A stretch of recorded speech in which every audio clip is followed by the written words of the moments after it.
right, guys. Hey, welcome to the West Coast podcast. We got Erika Walker on today. And guys, yes, give 2 applauses, Casey.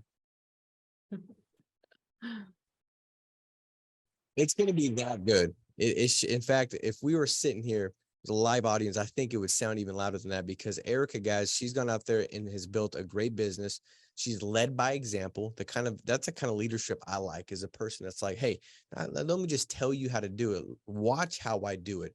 And you've gone out there and really taken and elevated your business, to a whole new height when it comes to virtual sales and telesales. And Erika, I know that when we look at the company a couple years back, there were some that really adapted quickly to it, and they've seen the fruits from that. And there's some that are like, man, I should have. I don't know why I was not doing anything, when it came to that, or getting a little better with that. But you really attacked it, and you've elevated to a whole new level with it. And so I really want to kind of go into the telesales, the virtual sales, and really break down through a series of questions to give the audience really a good understanding of how to increase their production through virtual sales and telesales. But just to kind of lay the foundation so everybody knows who's talking, Erika, how many families, have you helped like with virtual sales? If we look at the last 12 months or what have you, what does that number look like for you? Oh boy. So I haven't even been here a year. In October, it'll be my first total year, but I think the most I've done was 62 families a month. And I, on average, anywhere from 30 to 40 is what I typically do a month. So whatever that adds up to. So you've not been with Family First Life for a year yet? No, All right. not So yet. the funny thing is I feel like you've been here for years, because I've seen so many trainings and different, podcasts you put out there to help the overall team. But think about how quickly that can shift and happen for you. Erika, what did you do prior to joining Family First Life? So I was at another captive insurance agency. So I was there for a year and a half. And I didn't really know anything about the insurance industry. So it was kind of just like I fell into that company. And then I just realized it was like, got to a point where, the low comp, the leads, we didn't have to pay for our own leads, and it was up to our managers to give us leads. And I saw a bunch of people like leaving to go to FFL. And I was kind of like, I'm like, well, if it's as just a quarter of as good as they say it is, like, dude, I could take off in this thing. And so, yeah, it was best decision ever.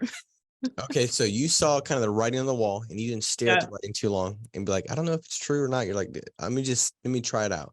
So you jumped on board and started helping families. Was it virtual sales and telesales right out of the gate, or did you transition? So I did like a week in fields, 2 weeks in fields, did some training, and the other company I was with, we did all Zoom. So with the whole pandemic, we switched to doing everything over Zoom. And then when I came to FFL, it was like, okay, there wasn't really a telesales market. And I was like, if I could sell people like bait and switch leads over Zoom, like I sure as heck can sell people that are requesting insurance over the phone. So I kind of just took it on myself just to dive into that and master that. So pretty much all my whole agency majority is all telesales, and I've done all of that, all telesales. I love that. One point I want to make to what you just said is like, I've talked to agents, they're like, well, dude, I'm at this other company, and it's just not working. And what I want to say is this, and I do believe this, like, if you've got the right attitude and activity, you can almost make anything work. Is it going to work at the craziest level? No, but Eric, like, you were probably seeing some success at the prior company with bait switch leads that weren't really knowing what you were calling about, right? Lower comp, different things like that. You weren't like, starving. You were doing well. And you were able to take that and scale it over here, right? And so the one thing I'd always, this is just, I guess, a point I would make where you would have to take a look and say, man, am I holding on to something that's keeping me from growing? Because if you're like, it's that company, or it's this, or it's that, that's why I'm not seeing success. I don't think you're going to see as the success you could see here unless you kind of change that and say, well, maybe there's something that I didn't do. And there's something, because if somebody is succeeding there and you're not, then there's something that's taking place that they're doing that you're not. And I think that's a big deal. And that's why you've seen 62 families in a given month, was because you came on board from kind of a, I guess, like a impoverished situation. It's almost like when they say the immigrants, that come over from different countries are like 7 times more likely to become millionaires. Well, why? Because they know where they came from. Yeah. Like, I'm not going to miss this opportunity. It's like, you knew where you came from. And you're like, dude, this is stupid. Like, I'm not going to mess this up. And so I love that. We'll talk about, like, let's go through lead strategy for one. Like, what does your lead strategy look like each week? What are you investing and what are you investing in when it comes to virtual sales leads? So I invest about anywhere from 1,500 to 2,000 a week. It kind of just depends. If I want to have a pretty big week, I'll invest more onto the 2,000 side. But with that, I'm producing and protecting, 10 plus families a week off of that. So I think one thing is, for me too, in the beginning, I was like hesitant to like invest in leads, or to spend more. I was kind of just, happy with just investing, $500-600. But as soon as I doubled that, the families that I was protecting a week just skyrocketed. So, and especially, what you're saying, like coming from another company where, we didn't have access to that. Like, I make the joke with our team. It's like, dude, I wish everybody could go work at another company for like a month and then come here and see how good they have it. Because the fact that you can go buy leads and not up to your manager to give you leads or how many you have is like, shoot, sky's the limit, So I definitely like investing in leads is like your best friend. Well, I love that. Sometimes, Erica, I think about taking all my kids and dropping them off on D Street where I live. And D Street where I live is like the worst place you could ever be. And just see, look how good you guys really got it. You just don't know Yeah, what it's like, I know. I need to build some gratitude here. But it's the same thing. What leads are you investing in? What lead types do you get each week? Do you have like a diversity of them? What Yeah, company? I kind of do a mixture of everything. A lot of us are running just like 1 month in the CRM. We have a couple of people that run, I like more of the fresher leads, like the instance 1 months. We do a little bit of live transfers, not so much. We don't like rely on that. We still dial leads and use that as like a supplement. But those are pretty much the 1 months are gold. Like I have really good luck. And especially when a work spots, if you don't have work spots, like you're missing out, so when a work spots code comes out, you're getting them for such a cheap price and you're able just to like triple, or more your investment on those leads. What are you using? As far as like, do you have phone burner? Like what platforms are you using to get as many contacts as possible? Yep. I saw you use phone burner 100%. Yeah. We have everybody on our team doing phone burner as well. Okay. Now, as far as dial team, do you do it on like a Zoom, or do you have agents that are plugging in to the office? And I mean, what does your team's overall, dialing situation look like? So we're all spread out throughout the United States. So it's not like we have a lot of people in one specific area. So we meet all on Zoom. So that's pretty much like our hub. We have everybody in the main room, dialing. When they get somebody on the phone, they unmute. When they get to, hey, Mary, go ahead and grab a pen and paper. Then they'll go into a breakout room. And that allows like us to go in for a new agent and help coach them. They have, headphones to the computer so they can hear us, and then the clients on speakerphone so we can help coach them. So I would say about 98% of all the training and everything we do is all through Zoom. We don't do a ton of in person. If we do, we'll get like, a group of new agents together if we bring on people and train them that way. But majority of it is just all through Zoom. I love that. So the person gets somebody on the phone, new Mhm. agent, they've got their headphones plugged into the computer. Yep. So they can hear you because you're speaking, Yeah. unmuted on Zoom, and then they're talking on speakerphone with the client as they Yep. go through the whole one call close. Yep. So you can give them feedback, like when they say something that they shouldn't say, you can tweak it or say this. So you're Yep. coaching them through the whole appointment. Yes. Does the client know that you're giving them feedback? No, because they can't hear you at all, since Okay. they have their headphones and it's plugged in through the computer. So it's really nice because it allows them to hear us and I can hear the client because they're on speakerphone on Zoom, but the client can't hear us like coaching the agent. So yeah, it's really nice if they get stuck or don't know what to say, especially new agents, what to quote, what carriers to go with. It allows us to just be able to coach them right then and there instead of, hey, did this appointment, what happened, and then recap after. We can literally coach them right on the spot. So what's one, because most of your organization's doing virtual and telesales, right? Was it like Yep. 90% or something like that? Like More? 95% more or Okay. more. So Yeah. majority. What's one thought that a producer has getting started that holds them back from really kind of putting in the effort and executing the way they need to when it comes to virtual sales or telesales? Like what false belief, thought, hindrance, obstacle, what's one thing that they put in their way that keeps them from really getting after it? Like what's one thing that they think is, but it really isn't, if that makes any sense? I think the biggest thing is like they're afraid to just unmute and to be vulnerable and uncomfortable. And so that's really just like the culture in Zoom. Like when they see everybody else doing it, when they see, one of my managers, she texted me and was like, I'm just getting beat up on the phones today, and I'm like, good, like, because that allows new agents to see like it happens to all of us, like it's not just them. So it makes it an environment of when everybody's unmuting, it makes it comfortable for them to be able to unmute. But I would say that that's the biggest thing is people have that hesitancy of just diving in and just starting. They want to know all the products. They want to know all this information. And it's like, that doesn't make you money, right? Like what makes you money is dialing, getting people on the phone, and like, we're here to help and support you. And like learn the rest as you're going with that. So, and that's, something too, is just setting the expectation for them. If you go in and you say, everybody's just waiting for you to call, and you have like you don't give them that upfront, like of what's going to happen, then, because for us, we are like, hey, lead's a lead, right? Sometimes they remember, sometimes they don't. Like, I don't even remember what I ate for breakfast most of the days. And so having that expectation of them going in, that it's like, hey, people are going to hang up. They're not going to remember filling it out, so that they have this expectation going into it of what the options of what could happen. So that's helped us just kind of make agents feel a little bit more comfortable dialing in. And it helps when everybody else is on Zoom unmuting too. I love it. So they're seeing it. So it becomes more familiar and more just like, this is just what we do. It's more Yep. normal. Mm-hmm. When do you dial? Like what's your schedule look like? Do you have certain hours and certain days that you're doing these one call closes? And are they more telesales? Is it more Zoom, or is that blended as well throughout the week?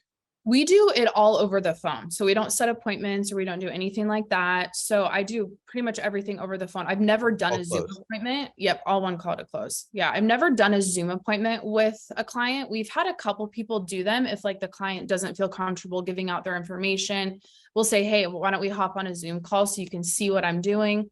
Some agents have done that, but we don't lead with that. We lead with the one call to close. Okay. And What about And your dialing time. I mean, I'm on Zoom every morning by 8:00, like 7:30. Typically I'm doing like emails, admin stuff. And then 8:00, it's like ready to go. So the biggest thing is like have a schedule. It's tough kind of running an agency and dialing. And so setting a schedule and having your hours just categorized and organized as to like, this is my dial time. This is when I'm going to help agents. This is my recruiting time. That really helps. So you have everything time blocked, the big things, Yep. the big time Mhm. blocks. You put those things in first before anything else, as far as like my appointments that need to be booked because that feeds my business, working with agents because they're already with us. So how can I elevate them and help them be successful? And then recruiting to find new people to expose them to the opportunity. Is those like the big blocks you put in first and Yes. foremost in your week? Yep. So I'll typically like from 8 to 12, I'll dial. Then I'll take a little lunch break. And then from like 1 to 2:30, I'll help agents do any like lead calls, coaching calls I need to do. If I need to do any like recruiting calls, I'll do it then. And then I'll have another dial session time. And then by like 6:00, I'll be done dialing. And then from 6 to whatever, I'll do like coaching calls, or not coaching calls, recruiting calls during then. So I kind of block it and do it that way. And sometimes I'll even get on, we have a lot of East Coast people. So sometimes I'll meet with people at 7 a.m. my time just to get that stuff out of the way so it doesn't interfere with my dial time. I love that. Do you ever have, like, if you're going to speak to this one agent about something, maybe it's about ethos, right? And you're like, okay, this other person, I need to speak with them at the same time. I need to speak to them too. Do you just get them like on a three-way call Oh, and go through it? absolutely. Yep. See, that's a big deal to collapse timeframes too.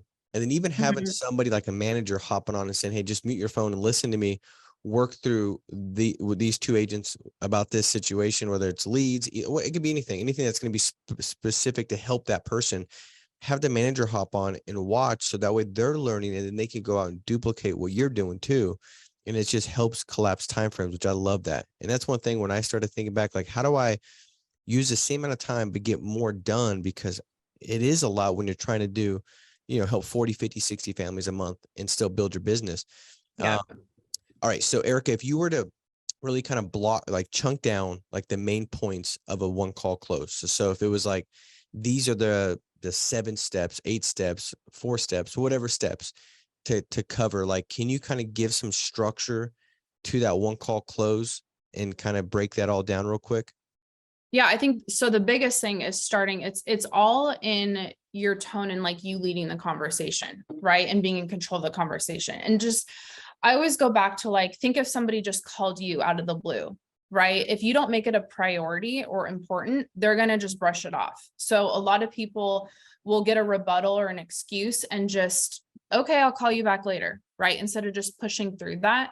So your intro is huge, hey, we'll make this quick. I know you're probably busy. It takes about 15 minutes. Go ahead and grab something to write with so we can get this taken care of. Letting them know, hey, I'm a broker with the state so that I have access to all the companies that you can that you could possibly get. We're like the Expedia of life insurance. So you're setting the tone to let them know like, hey, I'm not just another person calling you. Like I'm the person that's going to be taking care of this for you.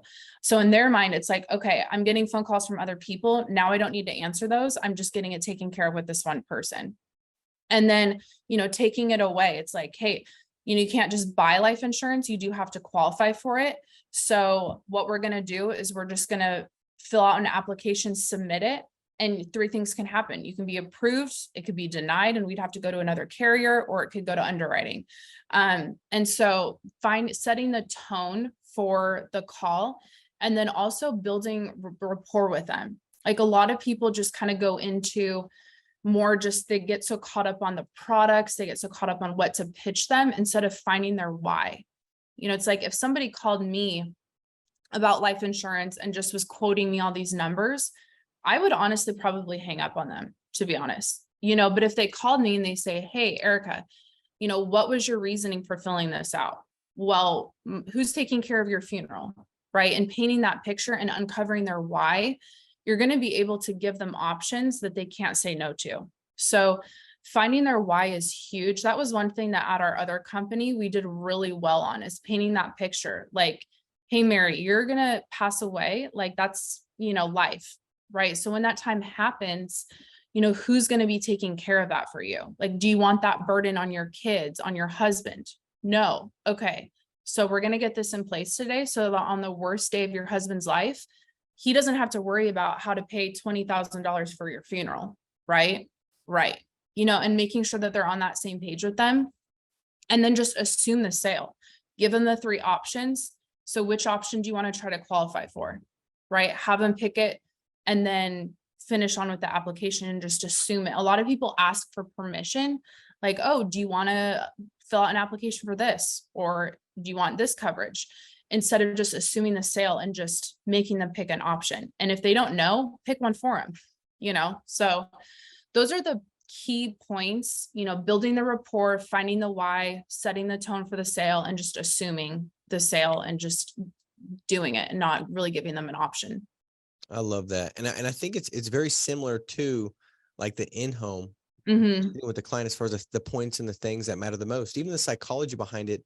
I mean, obviously, and it should be very closely related, Yeah. building up the value, making sure that they can see themselves in that situation that's not yet happened. But the better you paint that picture and the questions you ask, it gets them to live in that scenario and story that they've not yet experienced, but now they're imagining it. And because they're imagining it, they're creating this feeling as if they're experiencing it. And that feeling is going to lead them to making the choice to move forward. All those different things are so essential, so important.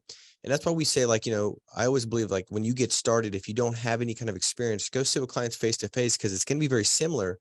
What we're going to do is you're going to see it's a lot easier to kind of, like, I guess, rebound from mistakes or errors. You're going to get more, forgiveness, more grace, because you're face to face. Yeah. Like you said, if I called you up and I'm just like giving you numbers and stuff, like, you're like, dude, like, I got to go. Yep. But if I'm face to face, it's harder. You're like, well, how do I say I got to go? And then by the Yep. time you kind of come over with that, I've already maybe rebounded a little bit and kind of caught back some momentum and going where I need to go. But I think this stuff is so important. What I want to do is really quick break down some of these things that you talked about. For one, you said connect, right? You want to connect right off the bat because, and I think Eric, and I might be wrong on this because I've not done, telesales or virtual sales. I helped a lot of families face to face for a long time, so I understood that really well. I would think it's pretty similar, but I always believe like you had to connect before you can convince. So before I can go through the why and build a value and these things that convince them of, wow, I really need this, I had to have some connection. Or they're tuning me out the entire time. Yep. And I think face to face, it's easier to build a connection than it is over the phone.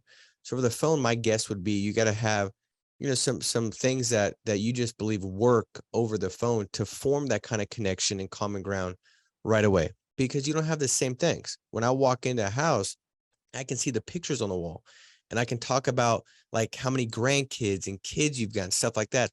Or I could walk in and be like, I could see a, I don't know, 49ers flag and I could talk about that. Like there's different things that I can see. And on the phone, you don't have that necessarily. So what have you found is the best way to connect? Like what, when you call somebody up, how are you building that connection right away? I mean, like, ask them questions. I think the best thing of, whatever state they live in, they live in, Arizona. Oh, hey, what part? Like, I'm in Arizona too, or if they're on the East Coast, like, oh, they're in Florida. How long have you lived there? Just ask them questions and find something that's a common ground to relate. Like, it doesn't have to be as deep as getting into their whole life story. It's just as simple as, how do you like living there? Nice. Like I have some friends that live there. They really enjoy it. Asking them like, do you have any kids? How old are your kids? Once you find interest and you ask them questions about themselves, you're no longer just like a telemarketer that's calling them to sell them something, right? Because you're not in person with them. You can't see those pictures. You can't see, more of those things about themselves. And so asking them, and finding out, ask them about their job. People love to talk about themselves. They really do. So, let the client talk about themselves and get to the point that you are finding information so that they know that you care. You're not just like trying to get this done and get a sale. And because people can feel that. They can feel that over the phone. Yeah. And I think a good way to do it too is like go deep with whatever you found the connection with. You don't want to go wide because then it seems like unauthentic. If I'm like, well, how many Mhm. kids you got? And then, oh, you live in Arizona. And where do you work at? And I'm going all wide. There's no depth. And depth is where the connection is really formed, right? You Absolutely. can't build nothing great if you're only, this far deep. You got to get some depth. And so whatever you're talking about, if it's where they live, find some different things where you can talk about, like, well, how long have you lived there for? Do you enjoy it? Where'd you live before? I lived here. Me too. I lived over here and I really like this, but the heat kind of gets me. Whatever it is, like you build some depth there because that's where the connection will be formed. So you build a connection and then you kind of sounds like you move into statements and things that really establish credibility. Is that kind of what I got? Yeah. Okay. Mhm. So same thing, credibility is essential, right? Because you said it probably the best I've heard. Like you want to make sure that your credibility statements in their mind, they're thinking like, I don't need to take that call. I don't need to have that conversation with that person. Like this is my go-to. And by the way, people are looking to find that because guess what people don't want? They don't want to have uncertainty. They don't want to know like, am I making the right choice or not? Do I need to call that person? And then who do I trust? They just want Yeah. to have this feeling that's like, wow, I just feel like I kind of that's my person. Like Mhm. I'm good now. I can let all that other stuff, all those other thoughts and anxiety about making the right choice or getting taken advantage, whatever. Like this is now my person. And so how do you form that credibility? What's the best way you found to form that? I send them over like my state license, a picture of that so that they know like who I am. And then, give them your full name. And then I use the line that, the Expedia of life insurance a lot is so that really paints a picture in their mind, like I'm your one-stop shop. Right. And so that's the biggest thing is explaining to them like, hey, there's a lot of other companies out there, but I have access to these companies. And so it's my job to do all the shopping for you.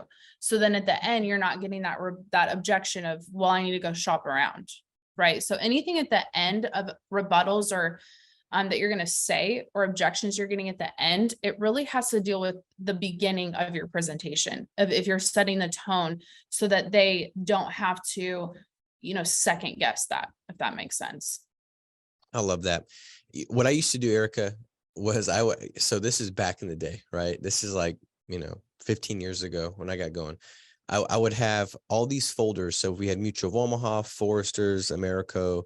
I mean, every company, I'd bring they used to give you folders that would have the apps in it because there was no e-apps. And so I would carry them in my hand. So I'd have like a little, bag for my iPad, but I'd bring in like 20 folders, like kind of bring it, and I would stick it on the table. Right. And it was what I did every time. And it kind of gave this visual of like, you don't need to shop around. Like I'm your guy. Like I got 20, they're thinking like this dude's got, and they see all the folders, and I would say stuff like, hey, every client situation is kind of unique and different, guys. My job is to really best understand your situation based off health and age, figure out who's going to best qualify you guys. I won't decline you, but it's not going to be way above your cost of insurance because you don't have those health conditions. And so some clients today, Mutual of Omaha was the best. Some was America, some was John Hancock. Every situation is different, but I'd give that visualization. And when I started doing that, people, they stopped giving me the whole, I want to shop around.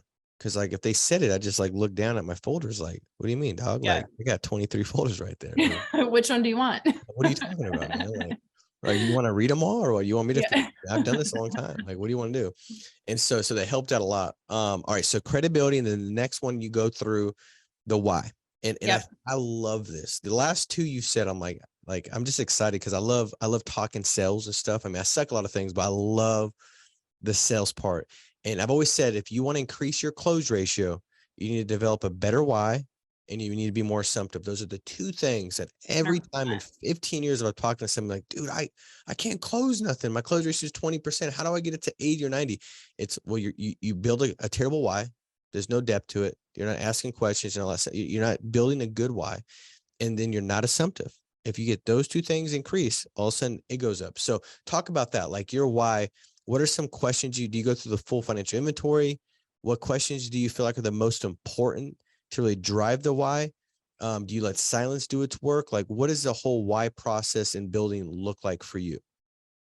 Yeah. So going through the financial inventory sheet for sure, like that is you're collecting information and then really finding out, like, if they have life insurance, right? If they have anything that acts as life insurance, like those are the key questions, because what is some of the most common, objection at the end is, well, I have money saved, or I already have life insurance. Right. And so asking all those questions in the beginning so that you know how to prepare when they say something. So you have all that information. And then, people, the biggest thing is not being afraid to ask them, like, if you pass away, today, what does tomorrow look like for your family? Who's taking care of that? Well, my daughter. Okay. Now, is your daughter in a financial situation to take care of that? Yes or no? And the biggest thing too is don't ever ask a question that you aren't prepared for the answer, right? So if they say, yes, she is financially able to take care of that, you have a comeback for that. Hey, great. So I doubt that you want your daughter, who works so hard for her money, to have to come out of pocket to pay for your funeral, right? So you're never asking a question that you don't predict the answer to, if that makes sense. And so in painting that picture for them, a lot of people don't have money for that, right? And so using like, okay, so this is, you want to get your life insurance set up so that, and asking names, what's your daughter's name, making it real to them. Like that's the biggest thing. And, you hit it right on the nail when, people aren't closing. It's because they're not asking the right questions. They're not finding the why, and they're not assuming the sale. So that's the biggest thing, is painting that picture for them, reiterating it to them what they've told you so that you're like on that same page, and not being afraid to ask more questions too. I love that. And I think the more questions you ask, the more of that emotion is going to be cultivated, because, in fact, Erica, I've got this game that I'll play. It's called the question game. So I'll do it with my kids, and it's hilarious. So like you have to answer the question with a question. And I did it with Parker and Peyton. This is probably like years ago, but they'd have to ask each other a question. So and they would start out really kind of surface level, right? Like, where did you get your jacket? And then usually the younger one, which Parker at the time, she was like, 4, she was 5, and Peyton was like 9. The younger one will copy, well, where did you get your jacket? And then Peyton would say something like, where'd you get your shoes? Where'd you get your shoes? What colors? Like, so they go back and forth. But when they start getting deeper with their questions, it's harder to keep your focus and ask an additional question because you're so focused on the emotion that that last question evoked. Right. And I remember Peyton was having like an argument with her best friend Zeta, and they were like not getting along. And Parker knew this. And she's like, so, and then they kept going and going. And Peyton's like, Parker's like, who's your best friend, Peyton? And then Peyton switched and started copying her, like, well, who's your best friend, Parker? Like, and Parker's like, do you think Zeta still considers you the best friend? And then Payne like pauses, and it takes her like way longer to come up with another question. She's like, well, who do you think your friend is? And then Parker's like, do you really believe Zeta still likes you? And then Payne's like, yeah, she likes me. Shut up. Which means she because she knows the question, right? Yeah. And what that whole game is saying is like, man, if you ask really good questions, it's hard for them to think about a question. And guess what? Whoever asks the most questions is in control. And typically an objection is packaged as a question. So if you're getting objections and pushback, my question to you is, are you good at asking deeper questions? And are you continuing to ask those questions? Because if you do, you're more likely to have that emotion that's going to move them forward and make the decision to protect their family. And so I think that's such a big deal. All right. Last thing as we wrap up, the assumptive part, what questions do you ask that evoke the assumptiveness to move them to that close where it's like, hey, it's a done deal? What are you saying? What are you asking? So the biggest thing is like explaining the three, give them three different options, like high, middle, starter, and explain it to them as to how it's going to benefit them. Right. And then just simply just ask, which option do you want to try to qualify for? Right. A lot of people are like afraid to ask that question, I found. Right. It's like they want to just tiptoe around it instead of just ask them. And then if they have, one of the common kind of rebuttal objections is people, if you have like a married couple and the husband's not there and they're like, well, I need to talk to my wife first. Right. Because you're doing all one call to closes, and so with that, it's like, what's worked really well for us is, okay, John, so, I know you need to talk to your wife, but so let's just get you started with the starter program to make sure that we can get you qualified and you have some coverage locked in. And then you actually have 30 days to make any adjustments if you want to raise that coverage after you talk to your wife. So number one, not just going with we're just getting you qualified, because then they're going to be pissed when they have money come out of their account, right? But letting them know, like, that way you have some coverage locked in, and then we can raise it after you talk to the wife. And I've had people call me back and say, hey, talk to my wife. Can we raise the coverage? So biggest thing is just assuming the sale, assuming that they need the coverage, they have none. And if you have something that they're saying at the end, just bring it back to their why. And a lot of times, like, you're going to get rid of all of those objections at the end because you handled it with their why or in the beginning of your presentation. I love that. Now, if you have a client that, say they're married, and when you call up, is it fair to say, like, a lot of times they're by themselves, they're not with their spouse? Yep. So do you still sell it, or do you try to get back on the phone when they're both going to be together? No, I still sell it. Yeah. If they're like, well, my wife needs coverage too, I go, okay, perfect. Well, we'll get you taken care of right now. And then we'll schedule a time when your wife's home for me to call back and we'll take care of her. Because the biggest thing is, like, when you have somebody on the phone, you don't want to get them off the phone. Right. So if they're driving, we'll tell people like, hey, okay, go ahead and pull over real quick. I'm at work. Hey, okay, go ahead and take like a quick break. This will, I'll make this quick for you. And handling it right there, then and there when you're on the phone with them. Okay. I love it. All right. So last question we had to come through on the live feed. It was, Casey, pull it up again. It was from Daniel. And he was asking, what leads do you like to work the most for telesales? And then how many states are you licensed in? So honestly, any lead works with telesales. We run them all. I'm a big fan of just variety of everything. And then states, I think I have like 30 states, 30 licenses or so, or more, 33. The more states that you have, the better. The great thing about telesales is, in home, it's, you're limited to where you're at, right? And with telesales, it's nice. You can take advantage of the East Coast, the West Coast, Hawaii. You have multiple different time zones that you can work. So, take advantage of that. Get more licenses. The more licenses you have, the more leads that you have available to buy.